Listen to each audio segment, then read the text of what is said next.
ఆ సుమ్మక సారక్క దయ వల్ల 12 రాశుల మీద గవ్వలేస్తున్నాం.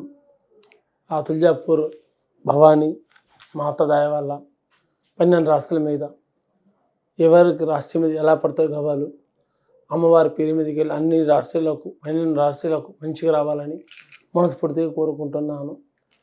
మిథున రాశి పేరు మీద ఎలా ఉంది, మిథున రాశి మీద జూన్ నెల ఎలా ఉందో చూద్దాం.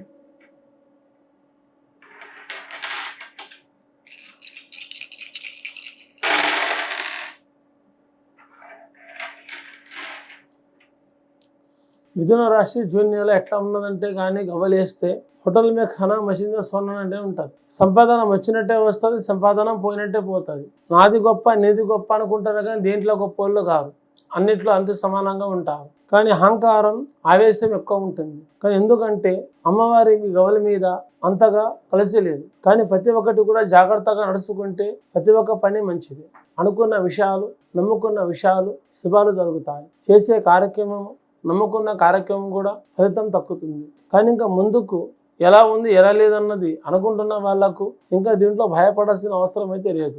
ఎంత శాంతంగా ఉంటే అది అంత మాత్రం బలం. స్త్రీలు కానీ మన ఇంకా పురుషులు కానీ వచ్చే పనిలో కానీ పోయే పనిలో కానీ మీకు శుభాలు జరుగుతాయి. చదువు విద్య మీద ఉన్న వాళ్ళు ఇంకా ఉద్యోగం చేద్దాం అనుకున్న వాళ్ళు కొత్తగా జాబ్ మీద ఆశపడుతున్న వాళ్ళకు ప్రాబ్లం ఏం జరగదు. కానీ అష్టదరిద్రం అష్టపడ్డది కాబట్టి కొంచెం శాంతిగా నిదానంగా ఉంటే ప్రతి ఒక్కరికి మంచిది. అందరికీ నమస్కారం.